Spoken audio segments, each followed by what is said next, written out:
Fala galera do canal Cálculo ao seu alcance, beleza? Bom, hoje o vídeo vai ser sobre taxas relacionadas. Vamos lá? Bom, primeiramente, o que são taxas relacionadas?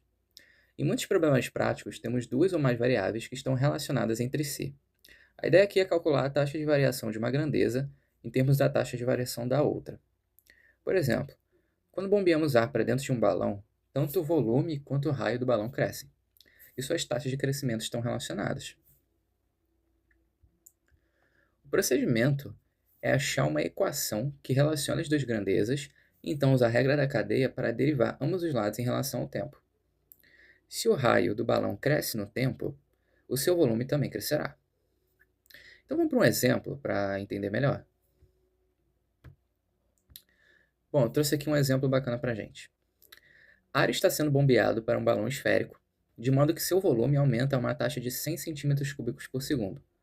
Quão rápido o raio do balão está aumentando quando o diâmetro for 50 centímetros? Bom, pelo que a gente viu, o primeiro passo para resolver esse problema é encontrar uma equação que relacione tanto o volume quanto o raio do balão.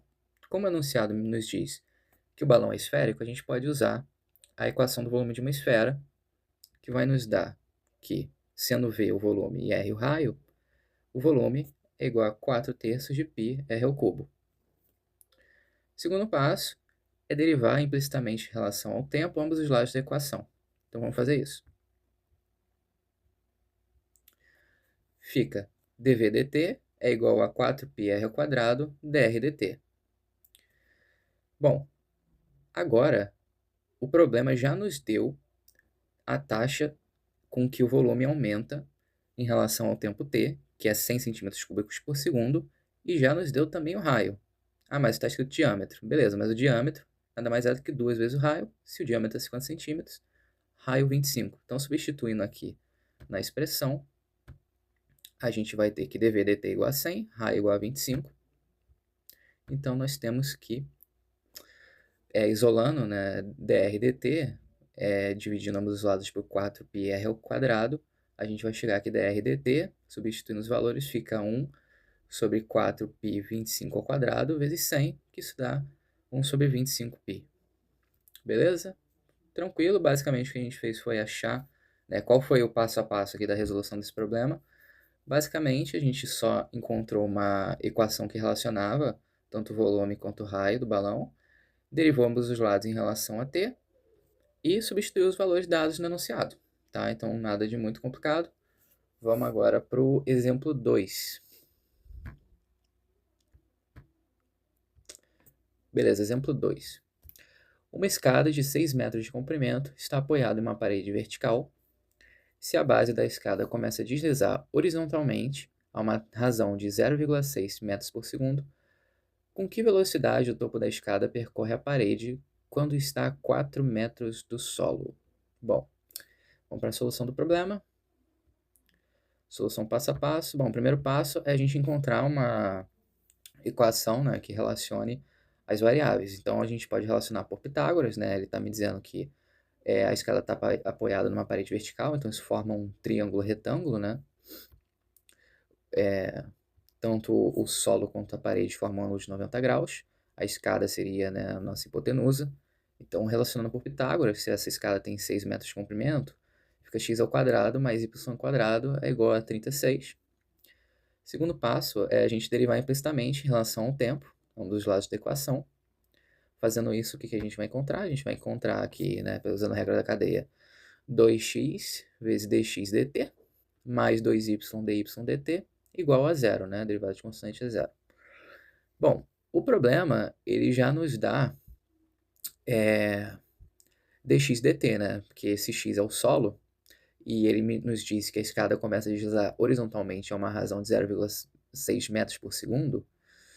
Então, dx dt é igual a 0,6, tá? Essa é o quão rápido, né, a escada está deslizando, né, horizontalmente em relação ao tempo, né? É a derivada de x, né? A gente está chamando de x em relação a t, tá? Então, e x como é que a gente encontra, né? A gente vai encontrar x via Pitágoras mesmo e depois substituir na expressão. Então, vamos lá. fazendo x ao quadrado mais 4 ao quadrado, tá? Porque ele nos diz que a escada vai estar a 4 metros do solo. Então fica x ao quadrado mais 4 ao quadrado, 4 é o nosso y, né? Igual a 36. Isso nos dá que x é igual a raiz de 20. Temos já dx dt e temos o valor de x e o valor de y. Substituindo na expressão, para encontrar dy dt, fica 2 vezes raiz de 20, que multiplica 0,6, que é o nosso dx dt, mais 2 vezes 4, vezes dy dt, igual a zero. Fazendo isso, isso implica que dy dt é aproximadamente menos 0,67 metros por segundo. Por que deu negativo a derivada? Porque o tamanho y, né, se a gente voltar aqui alguns slides, deixa eu voltar aqui. O tamanho y é a parede, né? Também que a escada está fazendo com a parede. Então, como está diminuindo, né, está decrescendo esse tamanho, então a gente tem que a taxa de variação de y em relação ao tempo é negativa, porque está decrescendo com relação ao tempo, né? A derivada é negativa, basicamente isso, tá? Então, esses dois exemplos eu espero que tenha dado para entender direitinho, tá? Basicamente é isso, o problema de taxa relacionada é isso. Recapitulando, você vai encontrar uma equação que relaciona as variáveis, você vai derivar ambos os lados da equação em relação a um tempo t, e basicamente substituir, após ter derivado, substituir os valores dados no enunciado para encontrar a taxa de variação que você quer, vai depender do problema. E é muito importante, eu vou dar uma dica para vocês, substituir os valores só depois de ter derivado, porque se você substituir antes, você vai ter uma constante, né? Então a derivada de constante vai ser igual a zero, e aí vai atrapalhar todo o problema, você não vai conseguir resolver, tá? Basicamente é isso, e eu espero que tenha ficado fácil de entender. É isso, chegamos ao final de mais um vídeo. Um abraço para todos vocês, curtam e compartilhem, e valeu!